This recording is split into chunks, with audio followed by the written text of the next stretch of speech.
Sejam bem-vindos, são exatamente 8 horas. Obrigado pela sua presença virtual aqui comigo. Esse culto vai até às 8h35. Depois eu vou encerrar a live e vou encerrar a transmissão ao vivo também aqui às 8h35. Mas eu gostaria que você deixasse aí o seu pedido de oração, guardando aí sigilo de coisas muito pessoais. Se você puder compartilhar comigo aqui algum pedido mais pontual ou mais geral, né? Você pode colocar aí e eu vou estar aqui com você orando. Os pedidos do Facebook eu consigo depois rever e colocar aqui também uma curtida ali para mostrar que eu vi, né? O pedido que você fez. Já no Instagram eu não consigo fazer isso, então eu lamento, meu amigo, eu não consigo te ajudar aí nesse sentido aí, porque depois eu coloco quando eu vou salvar ali o vídeo, os comentários eles desaparecem. Então nem sempre dá para eu te mandar um abraço, tudo, mas fica aqui a minha gratidão por você estar acompanhando aqui, tá bom? Nós vamos aqui até as 8h35. Eu convido você nesse momento para nós orarmos, pode ser? Nós vamos orar, deixe o seu pedido de oração e na sequência aí, assim que terminar aqui a transmissão ao vivo, eu vou ler todos os pedidos com muito carinho, tá bom? Vamos orar nesse momento? Querido Deus, obrigado, Senhor, pelas bênçãos do dia. Obrigado porque até aqui o Senhor nos ajudou. Ilumina-me nesta hora. Dê facilidade também aos meus amigos, aos meus irmãos que estão me assistindo neste momento, que eles possam, né, sair daqui abençoados pela mensagem. É a minha oração e eu a faço em nome de Jesus Cristo. Amém. Eu convido você a abrir a sua Bíblia no Evangelho de Mateus, no capítulo 14, aliás, 14. É isso aí. Nós vamos ler aqui essa passagem, Mateus 8, depois 14, tá? Nós vamos ler duas passagens bíblicas aqui, Mateus capítulo 8, a partir do verso 23, do 23 ao 27, e depois nós vamos ler Mateus 14, dos versos 22 a 33. Tá bom? A gente vai estudar aqui nesta noite as duas vezes em que Jesus acalmou a tempestade. Foram duas ocasiões diferentes e eu queria estudar com você essas passagens aqui. Tá bom? Então vamos lá? Podemos abrir aqui a Bíblia, Mateus, capítulo 8, a partir do versículo 23. Quem achou, diga amém. Quem não achou, diga misericórdia. É muito fácil encontrar Mateus, é o primeiro livro do Novo Testamento, é o primeiro evangelho aqui na ordem dos livros, né? Então, Mateus capítulo 8, versículo 23. Posso ler? Então, entrando ele no barco, seus discípulos o seguiram. E eis que sobreveio no mar uma grande tempestade, de sorte que o barco era varrido pelas ondas. Entretanto, Jesus dormia. Mas os discípulos vieram acordá-lo, clamando: Senhor, salva-nos, perecemos. Perguntou-lhes então Jesus: Por que sois tímidos, homens de pequena fé? E levantando-se, repreendeu os ventos e o mar, e fez-se grande bonança. Maravilharam-se os homens, dizendo: Quem é este que até os ventos e o mar lhe obedecem? Essa é a primeira vez que Jesus acalma a tempestade. Vai ter um segundo momento no mesmo local, né? Não exatamente, não dá para a gente saber o local exato, mas no mesmo lago, né? No mesmo mar. Aqui, este mar é o Mar da Galileia, né? Ele recebe esse nome, Mar da Galileia, Lago de Genezaré, Mar de Tiberíades, Lago de Quinerete, né? Ele recebe esses nomes todos, é o mesmo lugar. É um grande lago de água doce, né? Ele recebe esse nome porque realmente ele é muito extenso, e ali em Israel é um mar mesmo, né? Para eles é um mar mesmo. E ele recebe esse nome de Lago de Quinerete, que é o nome que é dado lá em Israel para ele. Nós chamamos de Mar da Galileia, mas eles chamam de Lago de Quinerete, que se assemelha a uma harpa mesmo, né? Se assemelha a, a uma harpa, a um quinor, né? E eles sabiam, não sei te explicar como eles sabiam, se parecia com uma harpa. Ele recebe esse nome. E Jesus aqui atravessa o mar, e o mar está aqui revolto por conta de uma tempestade. O barco é varrido pelas ondas, né? Expressão muito interessante essa expressão varrido, né? Como se fosse assim mesmo, qualquer coisa assim descartável, que você joga no lixo mesmo. Então, as ondas assim jogavam o barco de um lado para o outro. E o texto me traz um, um relato que me surpreende profundamente. Aliás, não me surpreende e ao mesmo tempo não, né? O texto diz que Jesus dormia. É claro que o sono de Jesus aqui é reflexo do cansaço. Se você lê antes, ele teve várias atividades antes de entrar naquele barco. Ele está cansado fisicamente mesmo. Mas tem um outro elemento aqui que me chama muita atenção. O mundo está desabando, né? A tempestade está caindo e Jesus está dormindo. Não é um sono de fuga, um sono de alguém que tem medo de enfrentar um problema e, para não enfrentar esse problema, ele prefere dormir. Não é por isso que Jesus dorme. Jesus dorme porque ele tem o controle da história. Claro, aqui ele está cansado mesmo das atividades do dia, mas ele dorme porque ele tem o controle da história, porque ele tem o controle da natureza em suas mãos. Ele dorme justamente por ter essa tranquilidade com relação às coisas. E nós poderíamos tirar muitas lições para a nossa vida, né? Em meio a situações adversas, quantos de nós não perdemos o sono, né? Quantos de nós não nos preocupamos com o amanhã? Jesus aqui nos dá uma lição incrível. Ele descansa. Tá tudo, o mundo está desabando lá fora. E Jesus descansa. Tranquilamente descansa. Eu acho que fica uma dica aqui para a gente, né? Uma dica interessante. A gente precisa descansar. E o descanso não significa que a gente vai descansar quando houver calmaria, mas a gente vai descansar independente das circunstâncias adversas. É isso que é importante a gente entender.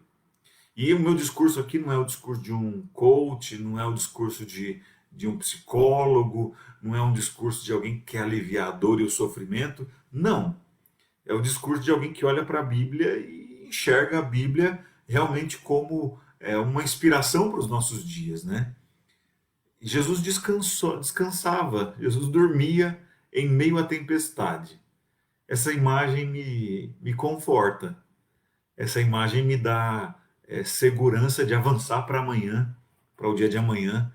Essa imagem de Jesus dormindo no barco, ela me traz serenidade, ela me ajuda a realmente a me tranquilizar mesmo, a me acalmar diante das dificuldades da vida. Dificuldades todos nós teremos, numa situação, em outra, num grau maior, num grau menor. Todo mundo vai encontrar dificuldade, vai enfrentar dificuldade na vida. Mas a gente precisa sim entender que se Jesus está no barco, a gente tem que ficar tranquilo, porque ele está tranquilo, né? E aí o texto, ele continua aqui, o texto fala assim, mas os discípulos vieram para acordá-lo, clamando, Senhor, salva-nos, perecemos. Perguntou-lhes então Jesus: por que sois tímidos, homens de pequena fé? Por que sois tímidos, homens de pequena fé? Os discípulos chegam para Jesus e é o normal mesmo. Eu acho que se eu tivesse lá também, eu estaria desesperado, né? Claro, se eu tivesse lá no contexto em que eles estavam, né? Sabendo quem é Jesus hoje, pode ser até que eu tivesse medo, mas eu sabia que Jesus estava no barco, ele ia dar um jeito naquilo, né?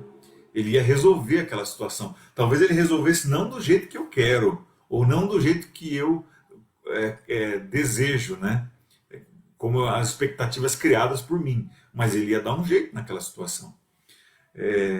Mas quando a gente olha aqui para os discípulos, eles não conheciam de fato quem eles tinham ao lado dele, né? Jesus estava lá dormindo, e se Jesus está dormindo, se o mestre descansa, a gente também precisa aprender a entrar no descanso do mestre, né? Olhar para ele e ver que ele está tudo bem, ok. Então, eu me lembro que a primeira vez que eu viajei de avião foi uma viagem internacional, demorou 14 horas. E eu demorei para relaxar bastante no voo, demorei muito mesmo. Mas eu me lembro que quando tinha turbulência, eu olhava para os outros passageiros e eu via alguns assim meio apreensivos, meio preocupados, mas aí eu olhava para a aeromoça, né, o pessoal que estava ali no avião, a aeromoça, o aeromoço, olhava para eles ali e eu percebia que eles estavam tranquilos, que eles estavam calmos. Até porque eles estavam acostumados com aquilo, né? Era a rotina do dia a dia deles. E ao olhar para eles e perceber que eles estavam tranquilos, aquilo me ajudava, me tranquilizava, né? Então, quando a gente tiver um problema, a gente precisa se lembrar de Jesus. Precisamos olhar para Jesus. E olhando para Jesus, nós não é só uma questão psicológica, não é apenas uma questão da mente, né? Da saúde mental, não é nada disso. É uma questão de fé, é uma questão do mundo espiritual. Entender que Jesus está no controle de uma situação é extremamente importante para a gente viver o cristianismo, para a gente viver como discípulos aqui, seguir o Mestre, né? Fazer o que ele faz e olhar para ele nos momentos de dificuldade, esse deve ser o nosso exercício. E em meio a essa pandemia que a gente está vivendo, com incertezas no mundo da economia, com incertezas no mundo empresarial, com incertezas no mundo da política, com incertezas no mundo da medicina, isso está causando em alguns um desânimo. E por que não dizer um grau de ansiedade patológica? E aqui, veja, eu não sou psicólogo, eu não sou psicoterapeuta, eu não quero te tratar, eu não tenho essa pretensão e nem posso te clinicar. Mas eu quero te dizer uma coisa: o mundo espiritual te ajuda a viver melhor. Eu estou falando como pastor agora. O mundo espiritual te ajuda a viver melhor.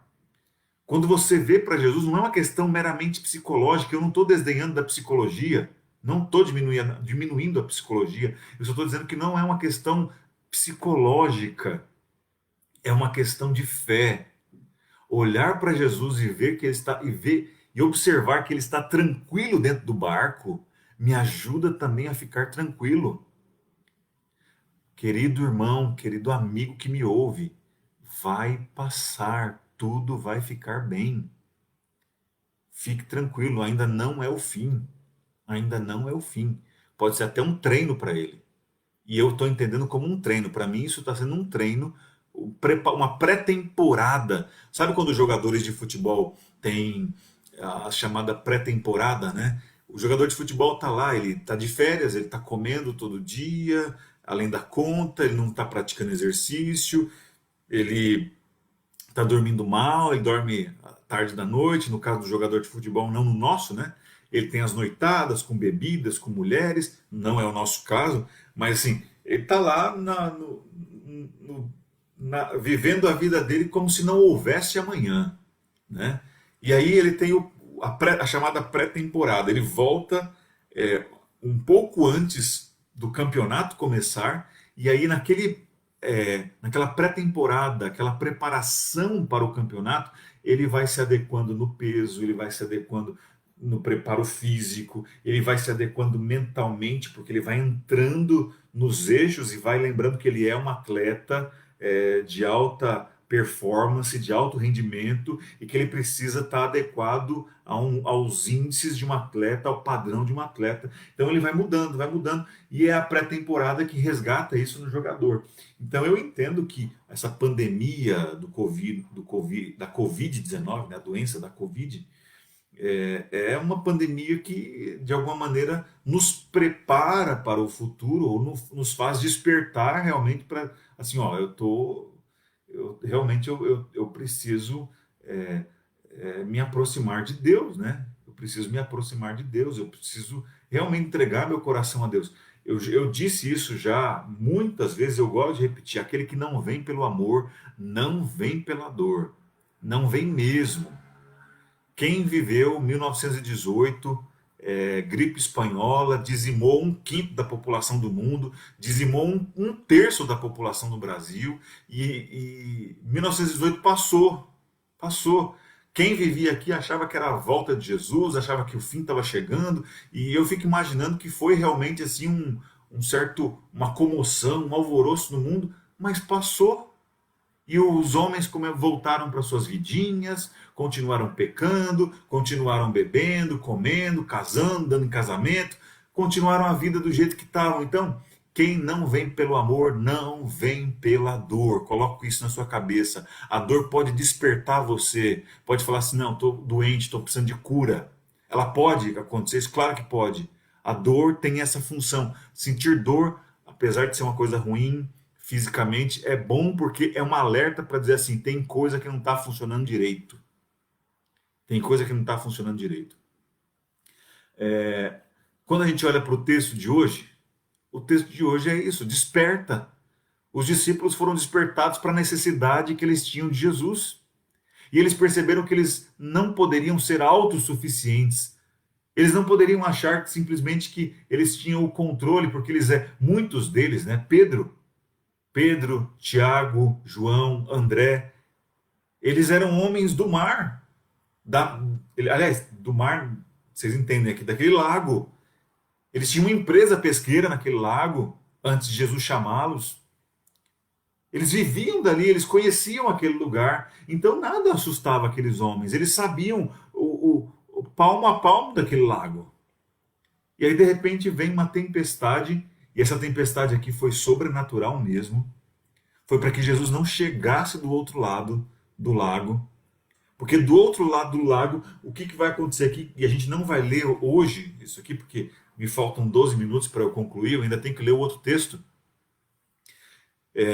Jesus vai lá e vai realizar uma cura. Ele cura dois jovens endemoniados, né? Dois endemoniados, Jesus cura. Marcos fixa só em um deles, né? Mas Jesus vai lá para curar essas pessoas, e ele vai lá só para fazer isso.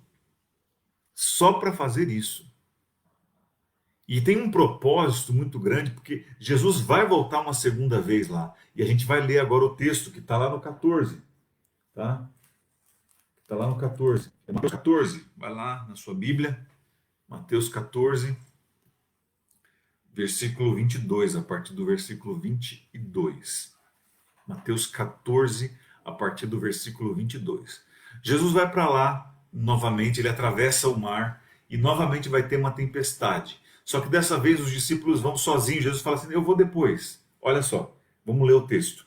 Mateus capítulo 14, verso 22. Logo a seguir, compeliu Jesus os discípulos a embarcar e passar adiante dele para o outro lado, enquanto ele despedia as multidões. E despedidas as multidões, subiu ao monte a fim de orar sozinho. E caindo a tarde, logo lá estava ele só.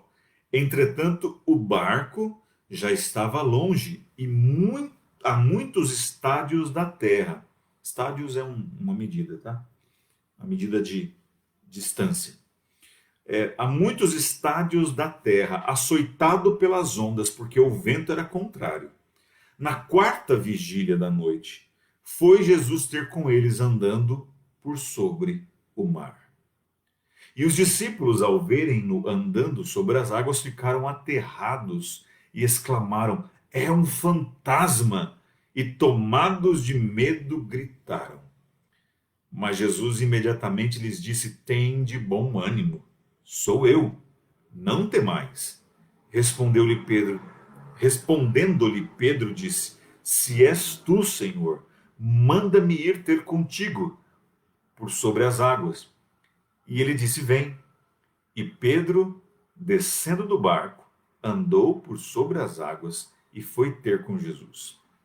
Reparando, porém, na força do vento, teve medo e, começando a submergir, gritou: Salva-me, Senhor! E prontamente Jesus, estendendo a mão, tomou-o e lhe disse: Homem de pequena fé, por que duvidaste? Subindo ambos para o barco, cessou o vento. E os que estavam no barco o adoraram, dizendo: Verdadeiramente és filho de Deus. É o segundo episódio de Jesus acalmando a tempestade. E nesse segundo episódio aqui, Jesus ainda salva Pedro, né? Porque Pedro pede para Jesus: Olha, eu quero andar, se é o Senhor mesmo, eu quero ir até aí. Eu quero andar assim como o Senhor está andando sobre as águas, eu também quero andar sobre as águas. E aí Jesus fala: Pode vir. E Pedro vai andando. Só que quando Pedro desvia o olhar de Jesus e se concentra nas ondas, ele começa a afundar. Veja, aqui, Jesus não está no barco dormindo. Os discípulos estão sozinhos no barco. Eles olham para Jesus, a princípio pensam que Jesus é um fantasma. Veja, eles misturam as crenças populares da época, e eles não estavam ainda totalmente formados e preparados, como nós entendemos, né, que alguém que segue Jesus deveria estar. Eles ainda estão num processo de formação aqui, e Jesus está trabalhando com eles, com os discípulos. E se Jesus pôde trabalhar com eles, ele pode também trabalhar com você, ele pode também trabalhar comigo, ele pode me tirar de uma situação, de um jeito de vida, e me colocar em outro estágio da vida. Jesus chega aqui para os discípulos e fala assim: tenham um bom ânimo, sou eu, não tenham medo. E Pedro falou assim: se é o Senhor, então me manda ir ter contigo por sobre as águas. E ele disse: vem. E Pedro, descendo do barco, andou por sobre as águas e foi ter com Jesus. Reparando, porém, na força do vento, teve medo e, começando a submergir, gritou: Salva-me, Senhor. Veja, quando a gente perde de fato o foco da nossa vida, quando a gente deixa de olhar para Jesus e começa a olhar para a força do vento, quando a gente começa a olhar para os problemas, a gente podia trazer isso para a gente hoje, a gente submerge mesmo, a gente não suporta.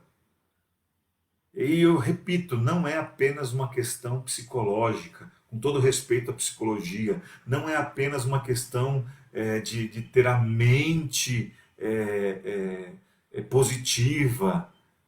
Repito, eu não sou um psicólogo, nada contra a psicologia, eu não sou coach, eu não tenho nada a ver com essa história, eu sou um pastor, eu estou falando de fé mesmo, eu estou falando de olhar além das circunstâncias. É olhar para Jesus independente daquilo que você está vivendo.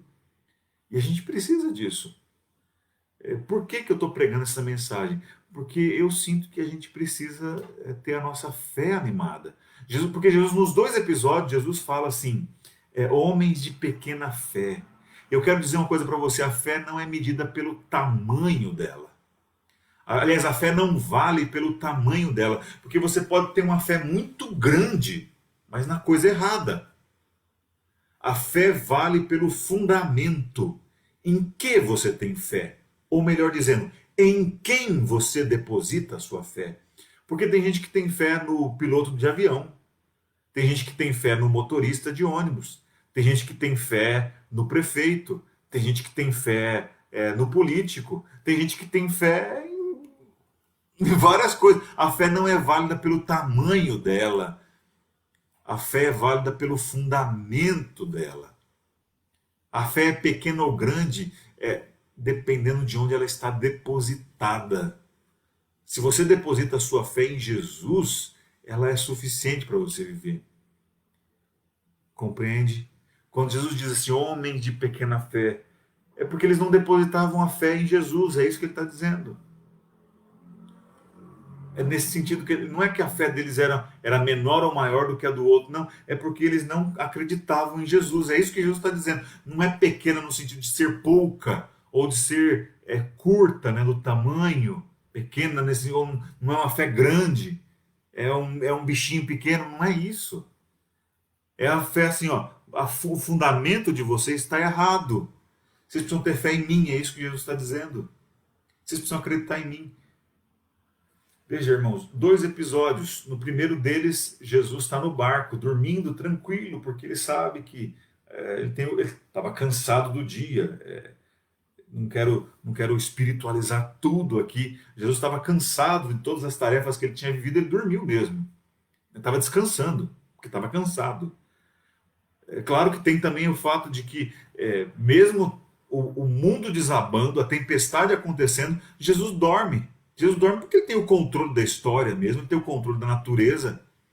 E aqui Jesus não vai com os discípulos, ele fala, a segunda vez ele fala, vamos primeiro, vamos na frente, eu vou despedir a multidão.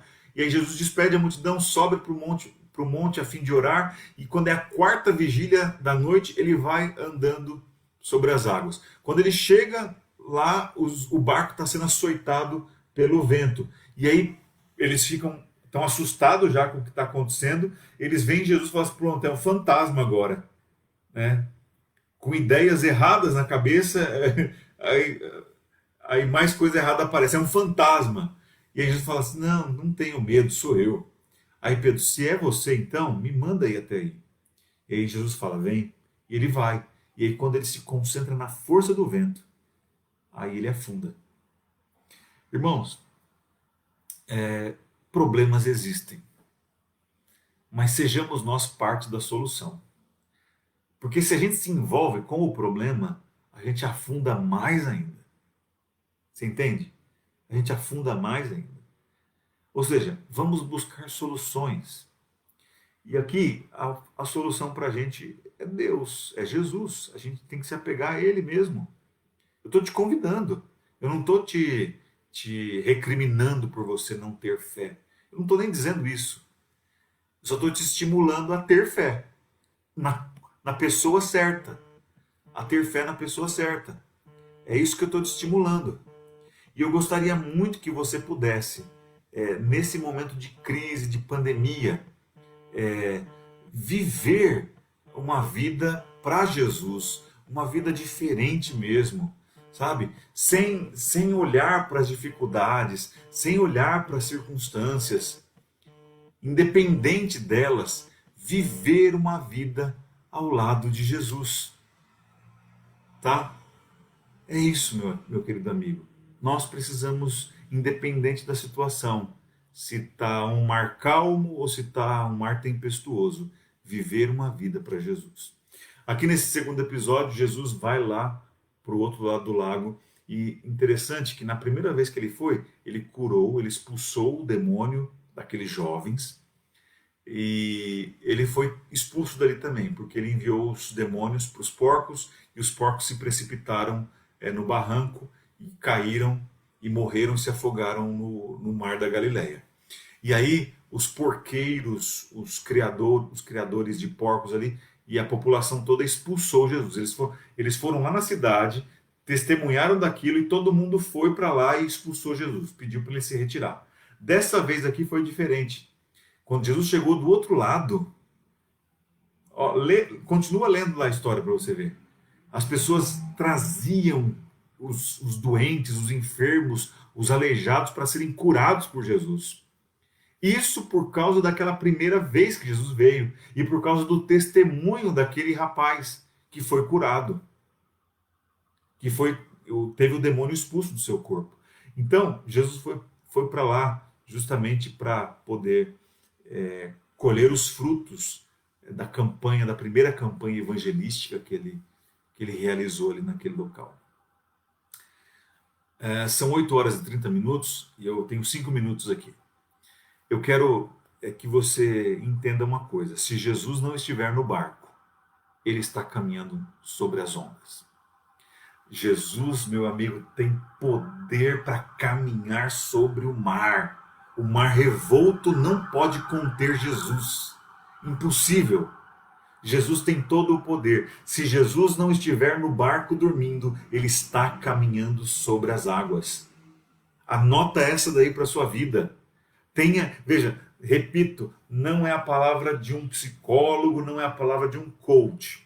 Eu sou um pastor adventista do sétimo dia. Se Jesus não estiver dormindo no barco, tranquilo, descansando, sereno, porque tem o controle da história, ele está caminhando sobre as águas. Então, para que temer? Para que ter medo? Para que se preocupar? Eu vou fazer ainda uma série, mas eu vou fazer na igreja. Então, quem quiser assistir vai ter que ir até a igreja depois que passar essa pandemia aqui. Sobre o tempo do fim. Aliás, o meu primeiro sermão de retorno na igreja vai ser sobre a volta de Jesus. Eu quero falar sobre os eventos finais, mas eu não quero falar como alguns oportunistas aparecem por aí na internet falando e botando medo na igreja, botando medo nos irmãos, botando medo nos espectadores. Não. Eu quero falar com os pés no chão mesmo, né?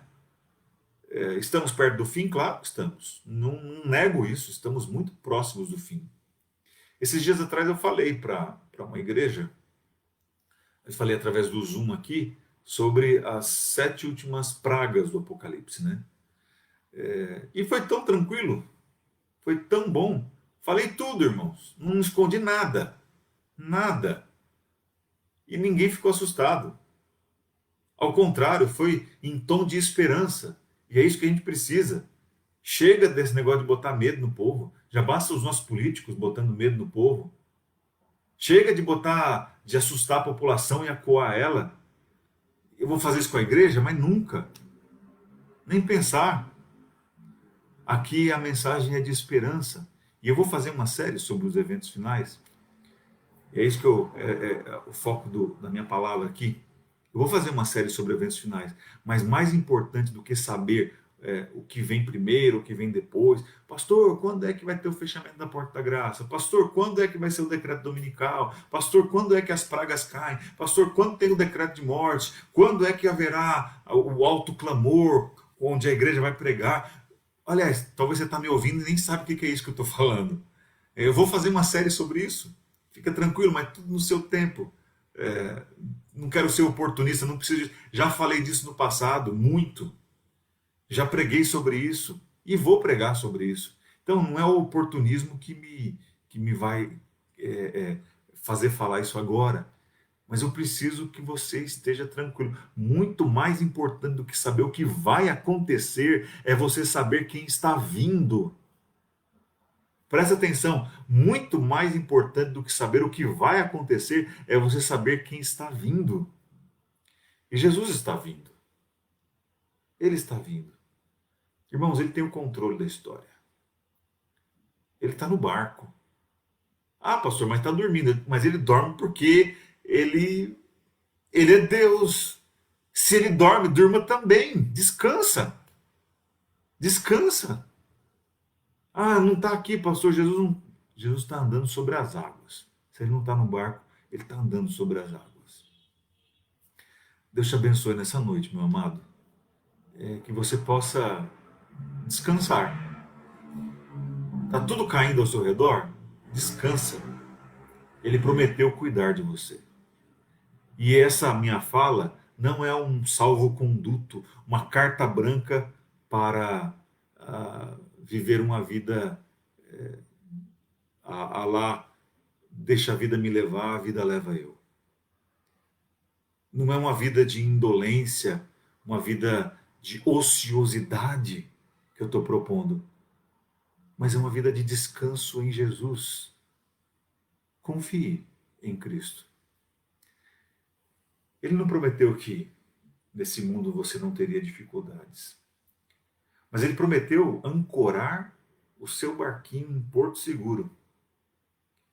Ele prometeu aterrissar o seu avião no destino. Mas é interessante que numa viagem de avião sempre tem uma turbulência. Raramente não tem uma turbulência. Numa viagem de barco, provavelmente as ondas vão, mesmo que elas estiverem tranquilas, elas vão jogar o barco de um lado para o outro. Mas a promessa de Jesus é ancorar o seu barco em porto seguro. É fazer com que o seu avião aterrisse no ponto de destino dele. Que Deus te guarde, que Deus te proteja nesta noite e Ele cuide de você aí onde você está. Vamos orar? Nosso Pai e nosso Rei, louvado e engrandecido seja o nome do Senhor na noite de hoje. Nós estudamos aqui sobre os 2 episódios onde Jesus acalmou a tempestade, onde Jesus atravessou o mar da Galileia para salvar vidas. E ele encontrou ali obstáculos e tornou esses obstáculos em ensinamentos, lições para os discípulos que estavam ali. Senhor, nós estamos vivendo um momento bastante turbulento no mundo. Às vezes dá vontade de sair correndo, de ir para outro planeta, porque esse daqui está doente. E, na verdade, esse é o desejo de ir para o céu mesmo e ver encerradas todas as nossas lutas aqui. Senhor, cuida da gente no meio dessa tempestade. Ancora o nosso barquinho em porto seguro. Está difícil de viver, está complicado, a gente não sabe como é que vai ser o amanhã. Muitas empresas estão indo à falência, tem muita notícia ruim na televisão. Aliás, nos ajuda a parar de ver televisão. Está fazendo mal para a gente isso daí. Tem tanta coisa ruim acontecendo, tanta coisa difícil de engolir. O mundo da política, é o mundo empresarial, é o mundo da saúde. Está difícil para a gente. Mas nós pedimos ao Senhor, acalma o nosso coração. Ajuda-nos a enxergarmos que se o Senhor não estiver no barco descansando, o Senhor está andando sobre as águas. Fica com os amados irmãos da Igreja Central de Osasco. Fica, Senhor, com os amados irmãos da Igreja do Kennedy. Essa é a minha oração e eu oro em nome de Jesus Cristo. Amém, Senhor. Queridos, muito obrigado pela sua audiência, pela sua paciência, pela sua presença virtual aqui. E eu quero te convidar, sábado, às 3 horas da tarde, nós vamos ter um evento muito especial chamado Driving Church. Vai ser um evento especial, o pastor Fernando Iglesias vai estar com a gente, tia Cecel estará conosco, vai ser muito legal. Se você quiser saber um pouquinho mais sobre isso, me procura, e eu não vou dar aqui o endereço para você, justamente porque você tem que me procurar, porque tenho pouquíssimas vagas. Hoje pela manhã eu enviei uma mensagem para os irmãos da Igreja Central de Osasco e para a Igreja do Kennedy, e a gente já praticamente já preencheu quase todas as vagas. Eu tenho algumas vagas aqui ainda comigo.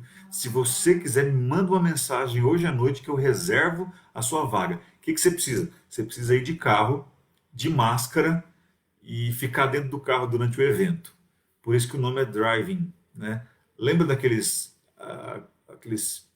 no passado tinha muito, né? Os cinemas, né? Que o pessoal encostava o carro e assistia o filme. Então vai ser mais ou menos isso que vai acontecer. A gente só não tem carro com teto solar para fazer isso.